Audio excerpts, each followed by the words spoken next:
the companions, they are the ones with the most pious of hearts, and they were the ones with the deepest of iman and knowledge and action. Also, the obligation upon us towards the companions is al-imsak amma shajara bainahum, that we remain silent regarding any issues that occurred between them.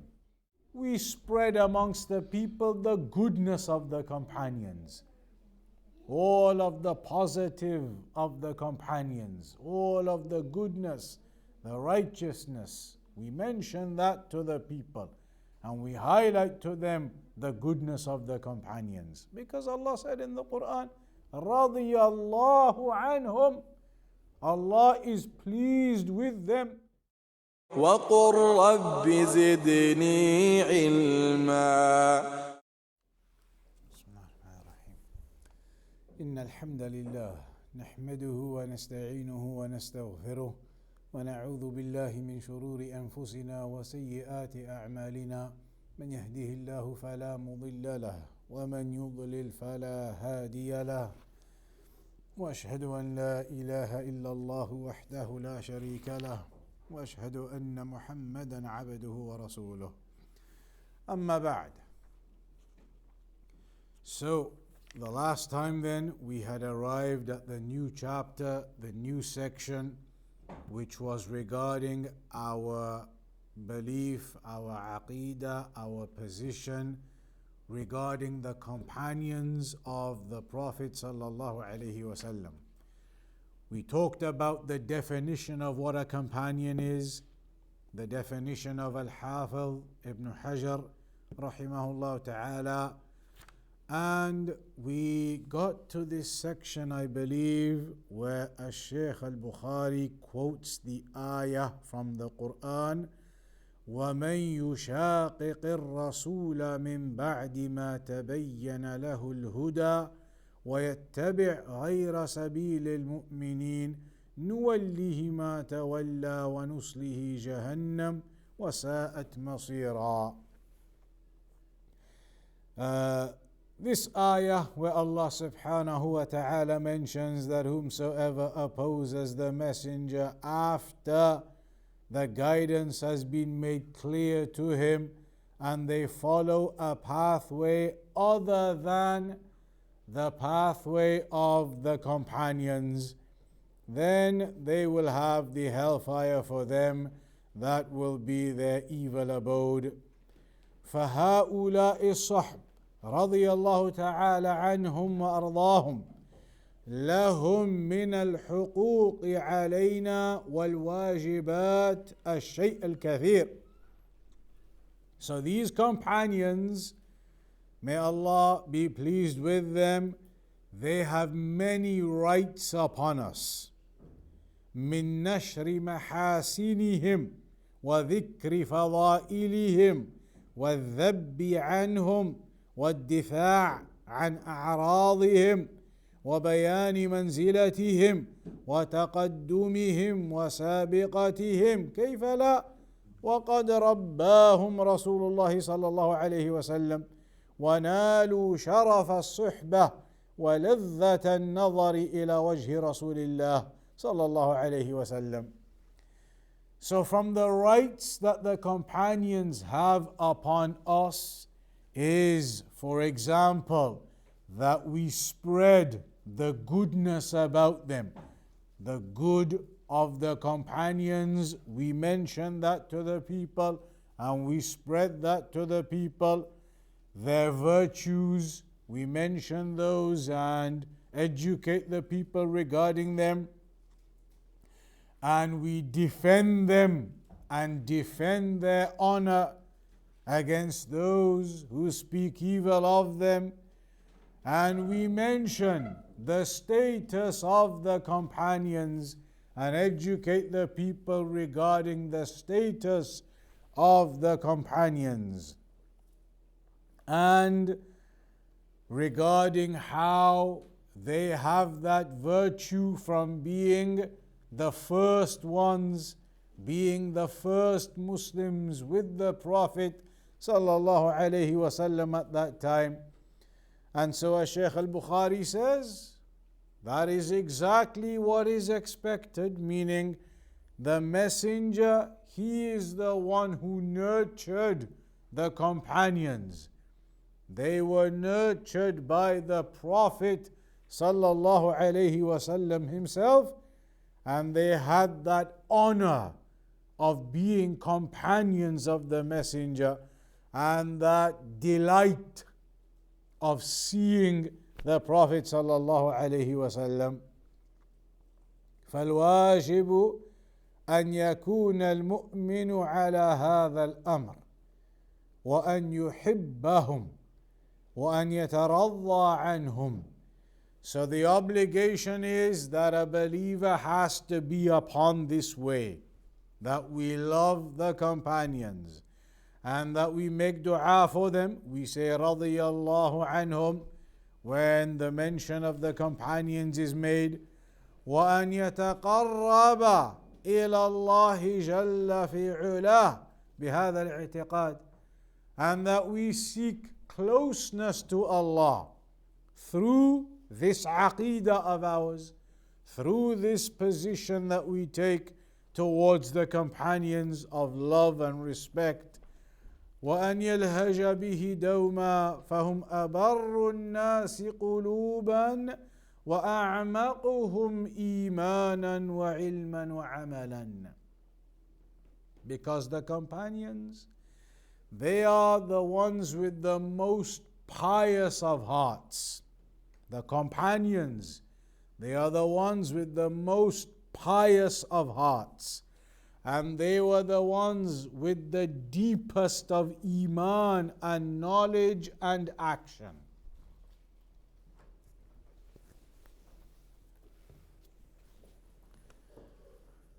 Then Shaykh al-Bukhari, a little further from that, mentions وَالْأَدِلَّةُ فِي الْكِتَابِ وَالسُّنَّةِ عَدِيدَةٌ وَكَثِيرَةٌ ولهذا الكلام في هذا المقام بعد هذه التقديمة من وجوه.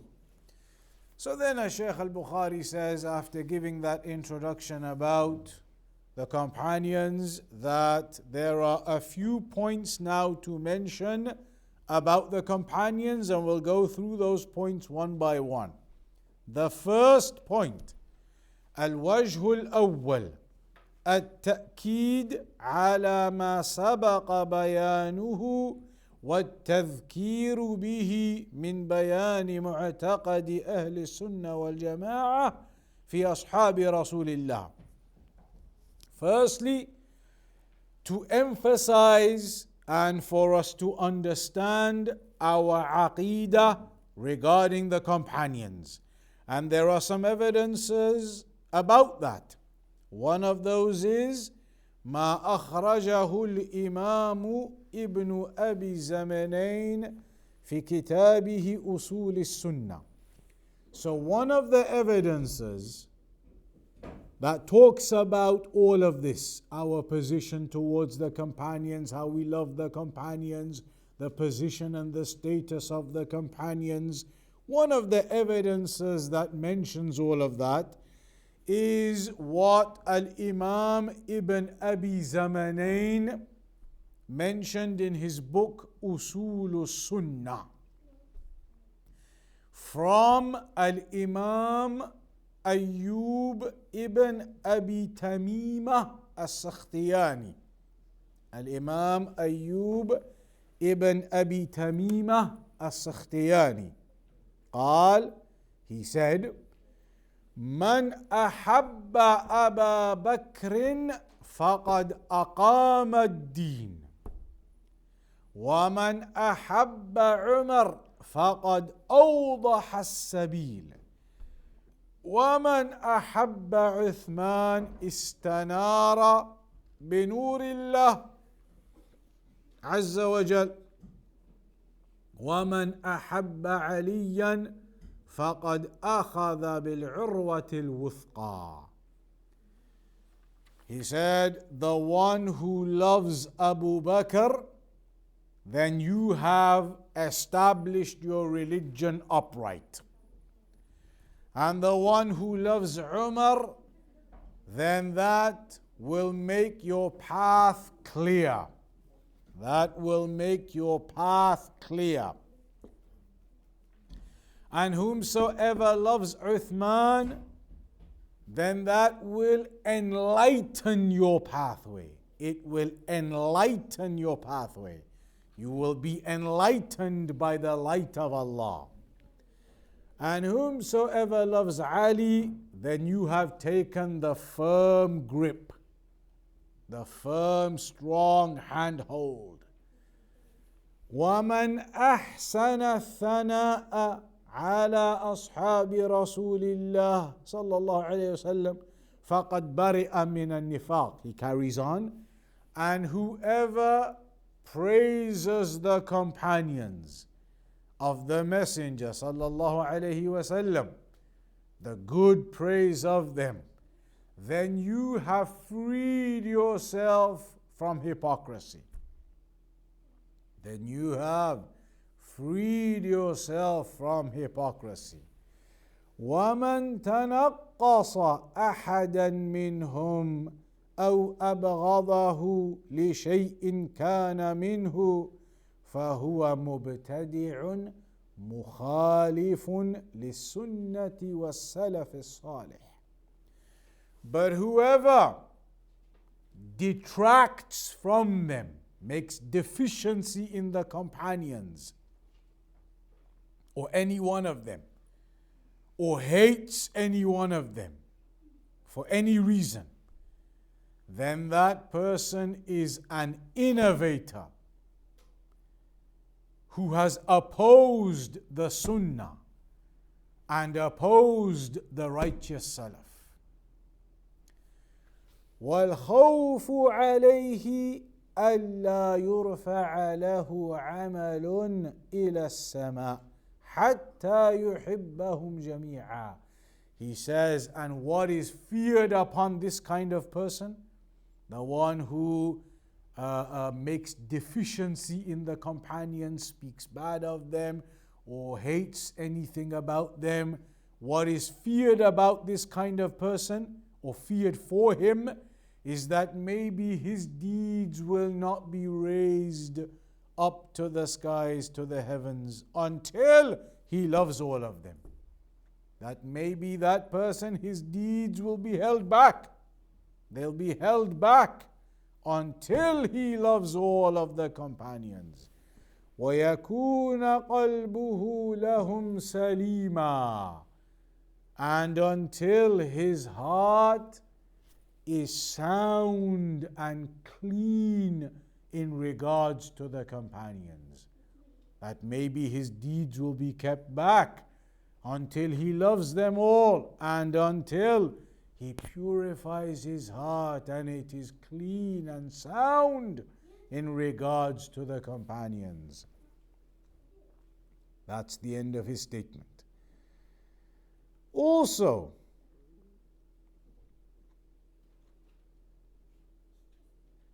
Shaykh al-Bukhari mentions the second point, al-Wajh al-Thani, where Al-Imaam Al-Humaydi said, فَلَمْ نُؤْمَرْ إِلَّا بِالْإِسْتِغْفَارِ لَهُمْ فَمَنْ سَبَّهُمْ أَوْ تَنَقَّصَهُمْ أَوْ أَحَدًا مِنْهُمْ إلى آخر كلامه.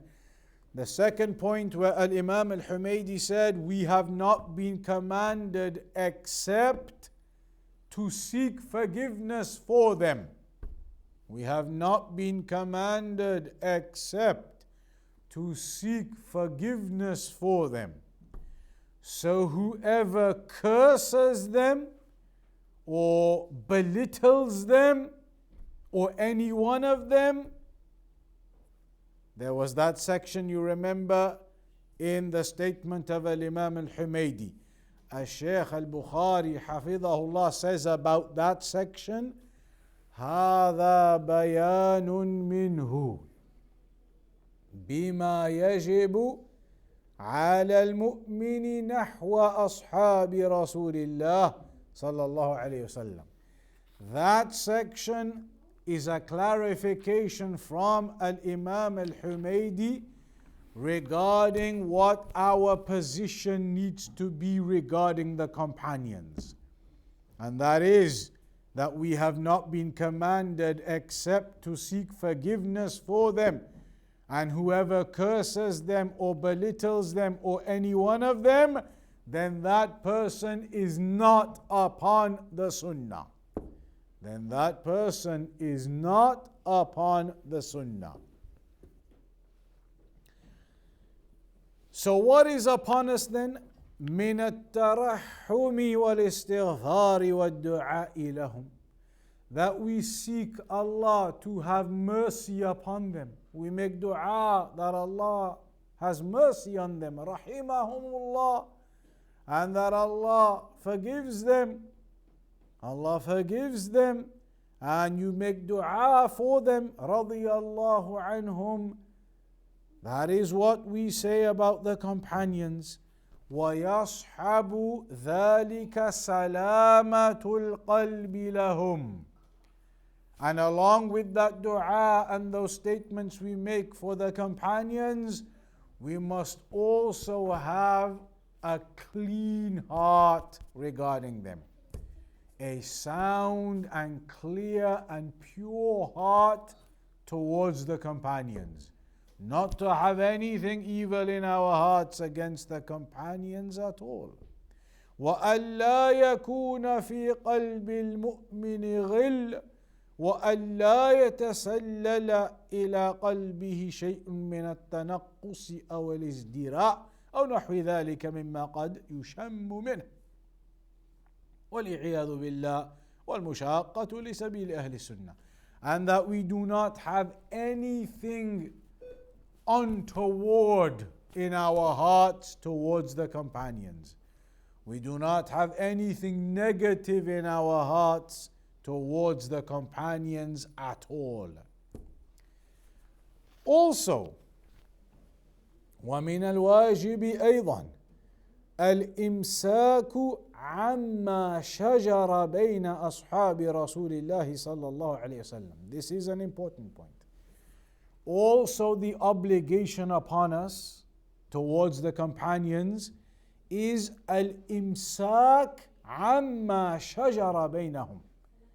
That we remain silent regarding any issues that occurred between them. There were sometimes odd issues that occurred between the companions. Our position is we remain silent upon those issues that may have occurred. We don't make a point of those. We don't start bringing those out. We don't start detailing them. Leave those affairs be. We do not make a point of those issues.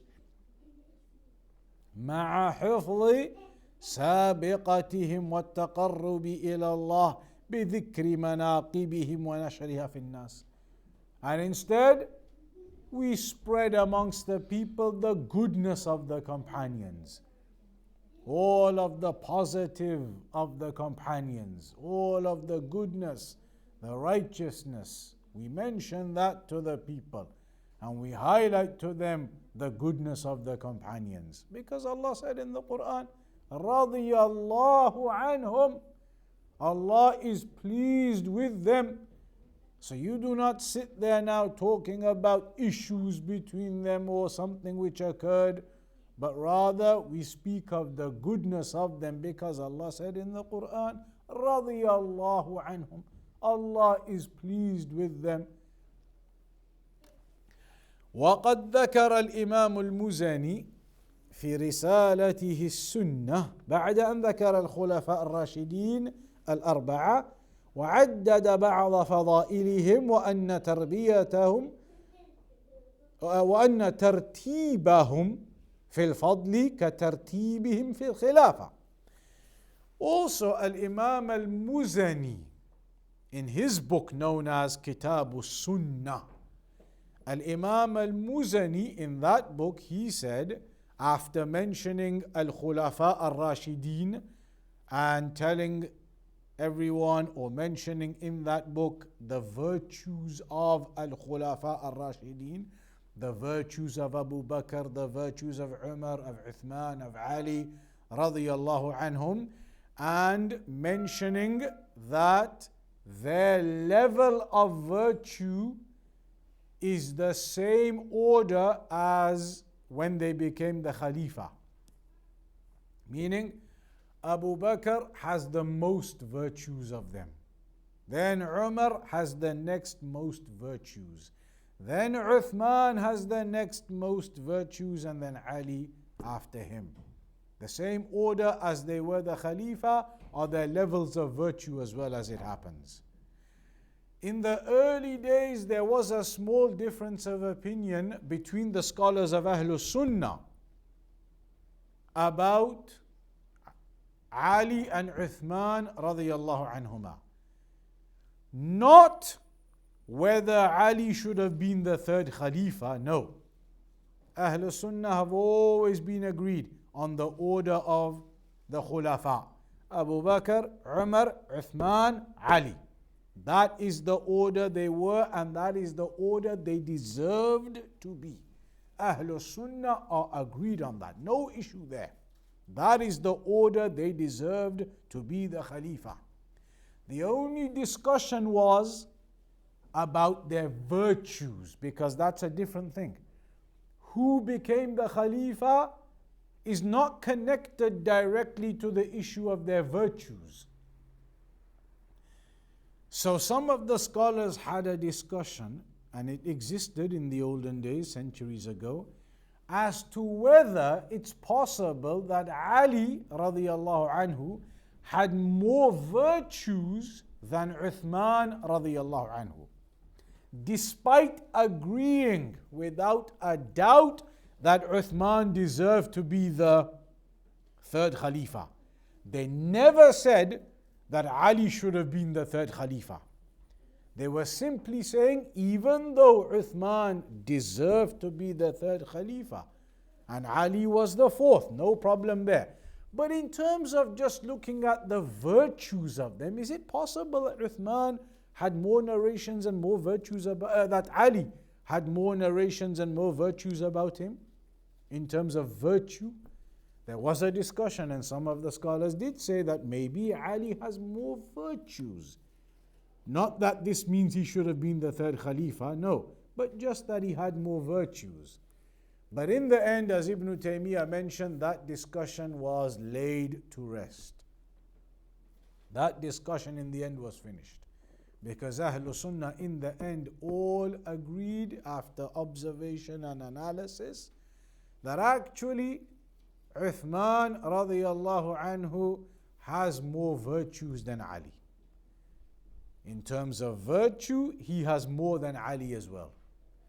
So remember, that discussion was only about their levels of virtue, nothing to do with the order that they became the Khalifa. Because the people of innovation may twist that. They may say, look, even Usool-Sunnah think, some of them in the olden days, that Ali should have been the third Khalifa. No, they do not. They do not. Nobody from Usool-Sunnah ever said that. Rather, what they used to discuss was about their virtues, not about their khilafah. So, in the end, like we said, it was agreed between Usool-Sunnah that the order of the Khilafah is actually the same order as their virtues anyway. Uthman has more virtues than Ali radiyallahu anhu. So Al-Imaam Al-Muzani said, when he was talking about that in Kitab Al-Sunnah, he said, وَيُقَالُ بِفَضْلِهِمْ, that their virtues are to be spoken of. وَيُذْكَرُونَ بِمَحَاسِنِ أَفْعَالِهِمْ, and they are mentioned with the goodness of the actions they did. They are mentioned with the good actions that they did. وَنُمْسِكُ عَنِ الْخَوْضِ فِي مَا شَجَرَ بَيْنَهُمْ, and we remain silent and hold back from discussion regarding any issues that existed or occurred between them. We hold back from that. يعني بين الصحابة عموما فهم خيار أهل الأرض بعد نبيهم صلى الله عليه وسلم. Because the companions, they are the best of the people of the earth after the Prophet Muhammad sallallahu alaihi wasallam, of the people of this ummah. ارتضاهم الله عز وجل لصحبة نبيه. Allah chose them to be the companions of His Prophet.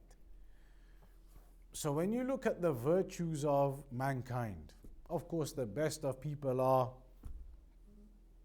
the prophets and messengers. Then every prophet and messenger, or most of the prophets and messengers, had their followers, their select followers, the main followers they had.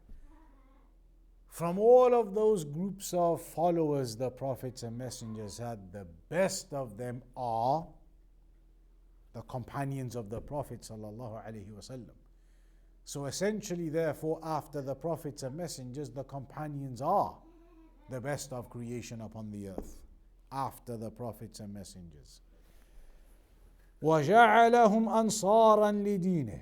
And Allah chose them to be the supporters of the religion. They aided and supported the Prophet sallallahu alaihi wasallam. فَهُمْ أَئِمَّةُ الدِّينِ. So they are the imams of this religion, the leaders of this religion. وَأَعْلَامُ الْمُسْلِمِينَ.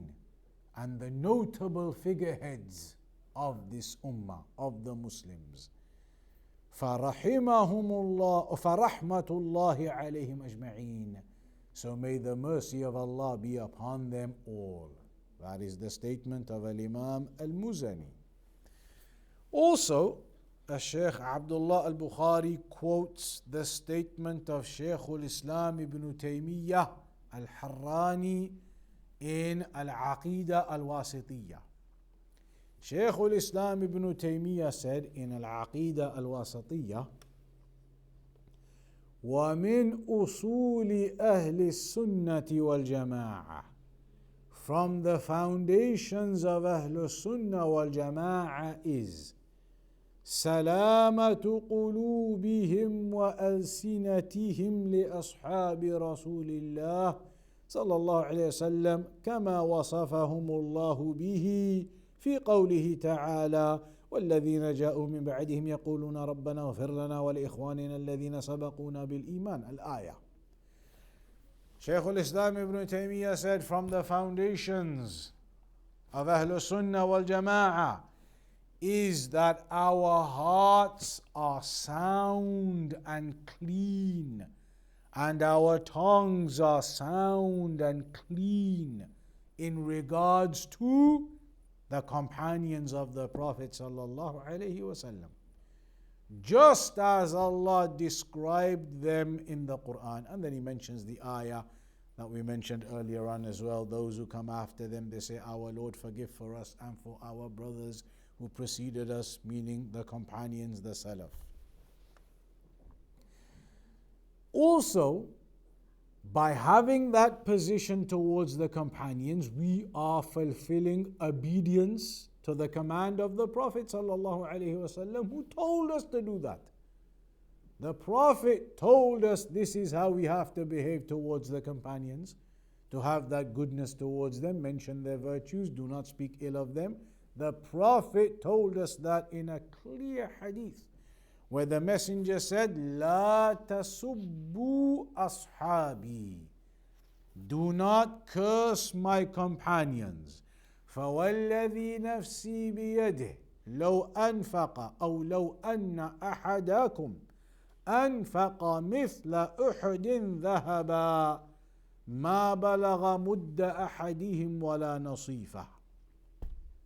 This hadith in Al-Bukhari and Muslim. The Prophet sallallahu alaihi wasallam said, do not curse my companions. For indeed, by the one whom my soul is in his hand, if one of you were to spend to the likes of Mount Uhud in gold, then you would still not be comparable to a handful or half of that of what the companions they spent. Consider this narration. The Prophet ﷺ saying, "Do not curse my companions." And then giving this example of the difference between the companions and the others.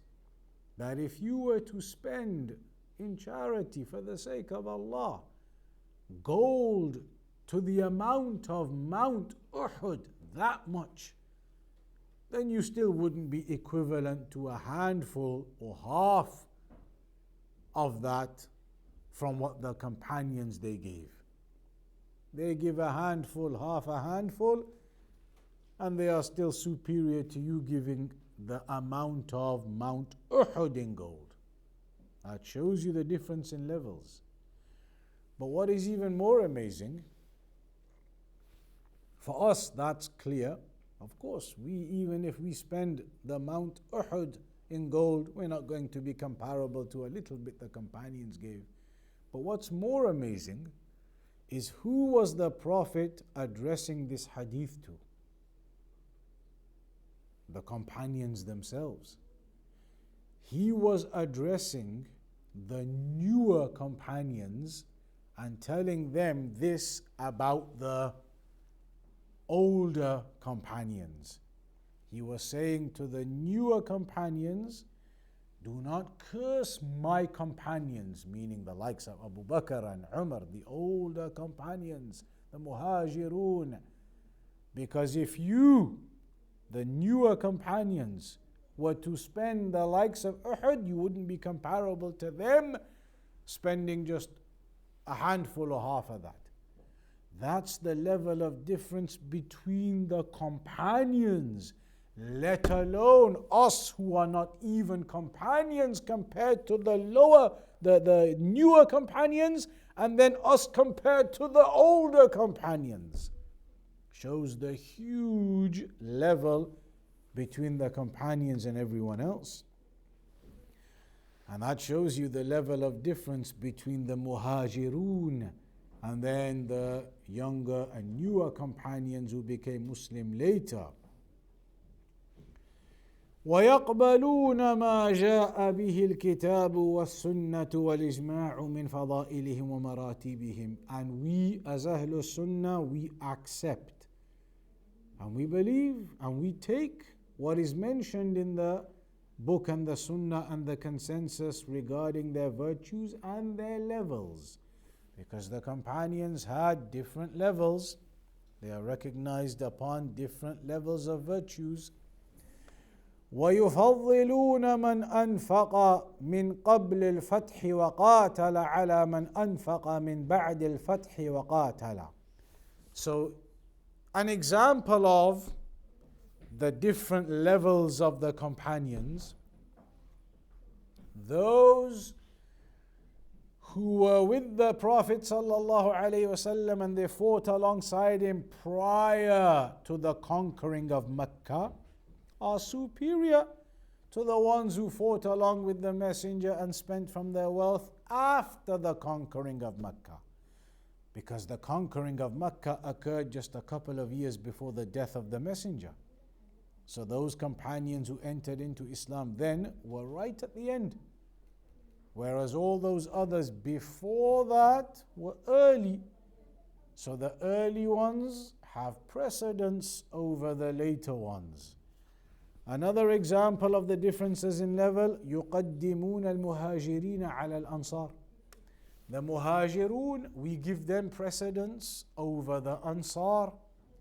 The Muhajirun who were with the Prophet in Mecca and they made the hijrah and made all that sacrifice, they have precedence over the Ansar who were living in Medina and they aided and helped the Messenger when he came.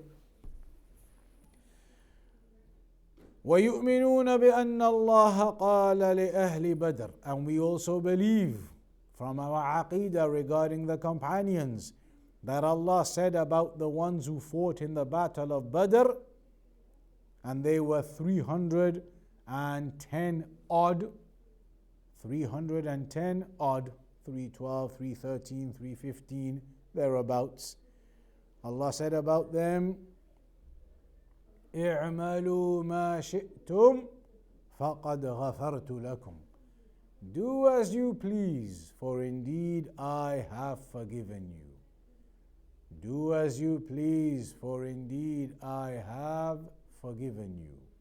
So we believe in that and that level for those companions who fought in the battle of Badr.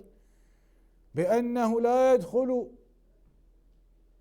النار أحد بايع تحت الشجرة كما أخبر به النبي صلى الله عليه وسلم بل لقد رضي الله عنهم ورضوا عنه. And also, this is all from Ibn Taymiyyah, by the way. And also, that none of those who gave the pledge of allegiance under the tree, that narration, that none of them will enter the hellfire. None of them will enter the hellfire, just as the Prophet informed us.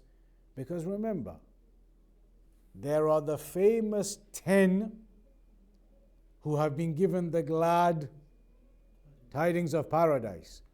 But it's not just those 10. There are many other companions who were given the glad tidings of paradise too. It's not just 10 only. The 10 are the famous 10.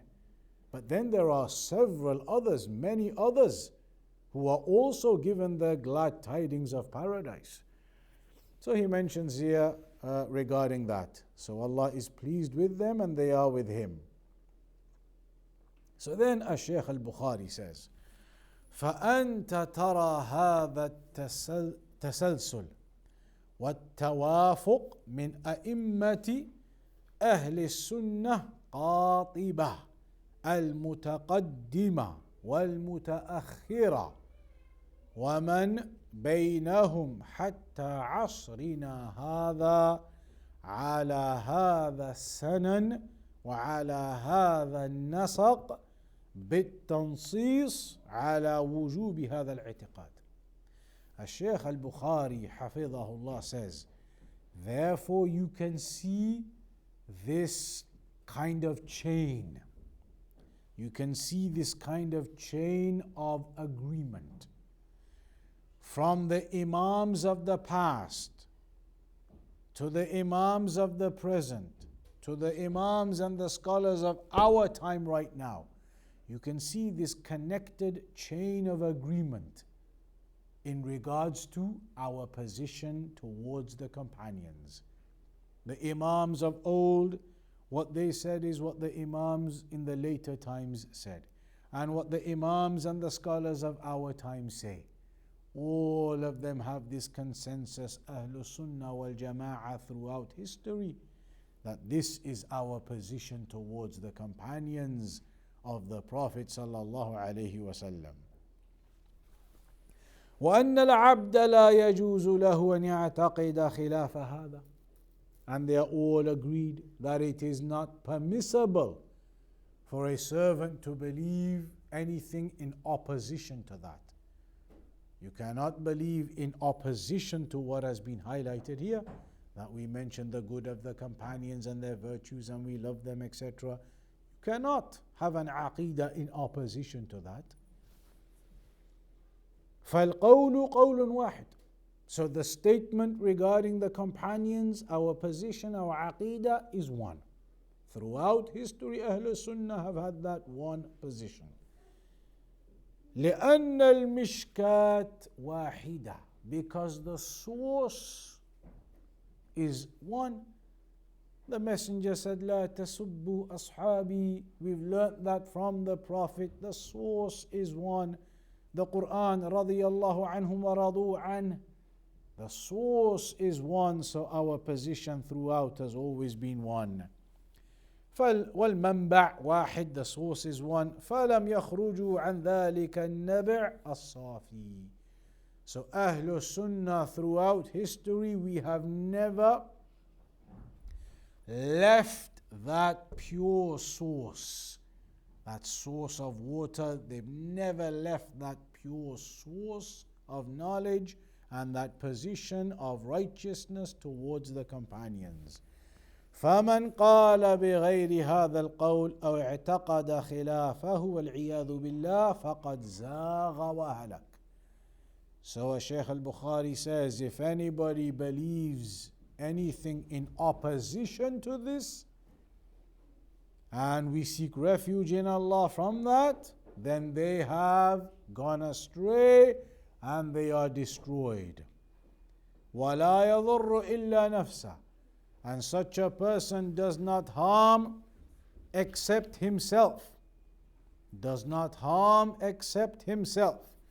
وَلَيْسَ لَهُ نَصِيبٌ فِي الْفَيْءِ.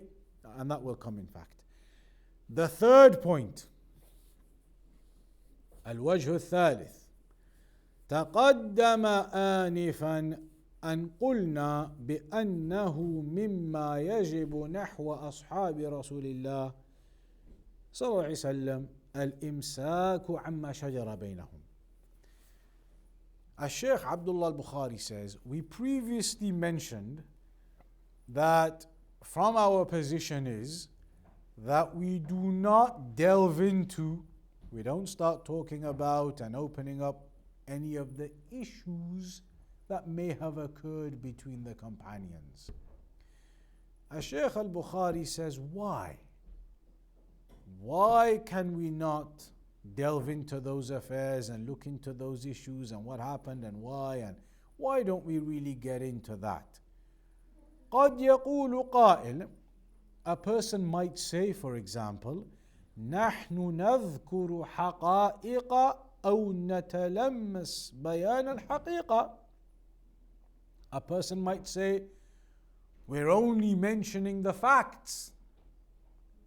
Those facts that are mentioned in history and seerah, a person may say, we're only mentioning the facts. X, Y, Z happened between this companion, that companion. It's just facts. Or they may say, we're only talking about those issues to get to the reality. What really happened between these two companions. So what is wrong with that? To get to the facts and to talk about facts and get to the reality of the affair. What's the issue? Why can't we delve into that? As Shaykh al-Bukhari says, explains why. From multiple reasons. Firstly, the first reason why we don't get into the issues that occurred between the companions. أن ما وقع بين الصحابة أو من بعض الصحابة رضي الله عنهم أجمعين هو فتنة. وهذه الفتنة قد سلمت منها أيدينا. What occurred between some of the companions, some of those famous narrations and issues and things. What occurred between some of the companions, then that is fitna. It was, or it is, defined as a type of fitna that occurred between certain companions and issues that happened. And since we are clear and safe and sound from any involvement in those affairs and those issues that occurred, they are gone, done, finished, then there is no need for us to now involve ourselves into affairs that have gone. There is no need for us to involve ourselves, our tongues, our hearts into affairs that are gone. فهذا الواجب لمن أراد السلامة. So if you want to keep yourself pure and clean, then you do not go and start analyzing and researching and this and that and why and he said and who said, and then you start thinking, okay, this companion, he was bad, he did this, he did that. You want to keep yourself safe from those affairs and any kind of feeling of that nature, so you don't get yourself involved in those matters. That's one reason. Secondly, أن الصحابة الذين وقع بينهم ما وقع الواحد منهم دائر بين الأجر والأجرين. Whatever happened between the companions, we term it as fitna or whatever. Whatever happened, then both parties are going to get either one reward or two rewards. Because both parties in those affairs were absolutely, sincerely striving for the truth. And in that case, as we know, إِذَا حَكَمَ الْحَاكِمْ وَاجْتَهَدَ فَأَصَابَ, the hadith. When a ruler or somebody in jurisprudence, when he strives, purely, sincerely strives and strives and strives to get to the correct fatwa, and he makes his conclusion sincerely after working and striving and checking and everything, comes to his conclusion, he's either going to get one reward or two. He'll get two if he came to the correct conclusion, and he'll still get one reward even if his conclusion ended up being wrong, because of his sincere and pure striving to get to that conclusion. And that is the example of the companions. With the companions, they were purely striving to the truth. And it could be that perhaps some of them asab, they captured the truth, and maybe some of them lesser so. But in that case, there will be two rewards, there will be one reward. So in that case, there is no such thing as the bad party and the good party, or to think of it in those kinds of ways. Rather, there'll be one reward and there'll be two rewards. فمن أصاب فله أجران ومن أخطأ منهم رضي الله تعالى عنهم وأرضاهم فله أجر واحد. So whoever was right, they'll have two rewards, and whoever was wrong, their striving came to a conclusion that was not upon the truth, they'll still get one reward for their sincere position and sincere ijtihad. And that is something which we know with certainty. The companions, even if any issue occurred, it only occurred upon them genuinely, sincerely striving to get to the truth and what they believe to be the truth. Unlike many of the disputes that you see between the people these days. Many of the disputes you see between the people these days, if not almost all of them perhaps, are over personal issues, over something happened here, something happened there, he said this, he said that, he did this, he did that, over personal matters, personal issues. But that is not how we think about the companions. That is not how we think about the companions. What happened there? A reward at least, or two rewards. Thirdly, أن الخوض والكلام والأخذ والعطاء واللغط فيه مناف لما تقدم تقريره من وجوب سلامة القلوب. This one kind of summarizes the previous one as well. That if you start delving into the affairs and researching, but why this companion this, why that companion that, then eventually you may end up with certain ideas and biases and thoughts in your mind and heart against this companion, against that group. You may start ending up with biases in your heart. And that is something you must avoid, because from our aqeedah is to have purity of hearts towards all of the companions.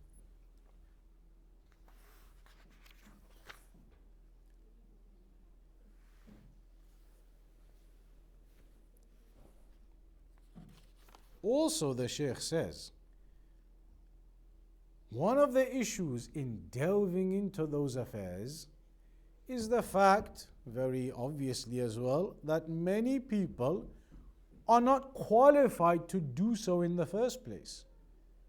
They don't have an understanding of authentic narrations from weak narrations, how to check this, how to check that change of narration. Is that even authentic? Is that not?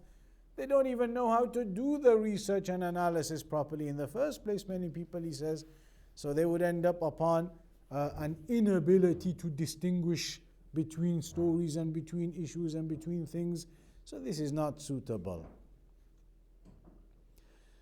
So the Shaykh says, because of that, if a person doesn't even know how to research properly, then you may be looking into something and seeing narrations that are not even authentic and believing them and therefore something entering into your heart against some companion when the narration isn't even authentic in the first place. So then Shaykh al-Bukhari says, فَمَا أَكْثَرَ الَّذِينَ خَاضُوا. How many they are, the ones who go into and delve into those affairs still. How many there are who go into those issues. وحاولوا أن يستخلصوا الدروس والعبر من بعض المواقف. And some of them, they do it because they say, well, by examining what happened between the companions and the issues that took place and the fitan that occurred, we'll extract lessons from that. We'll extract lessons, we'll learn things from that. But the reality is, when they went into it, then their tongues they slip and their hearts they slip. And it is not as they think, but we're going to research and analyze to better ourselves and learn lessons from that. The reality is the biases begin to enter the hearts and other affairs and they slip up.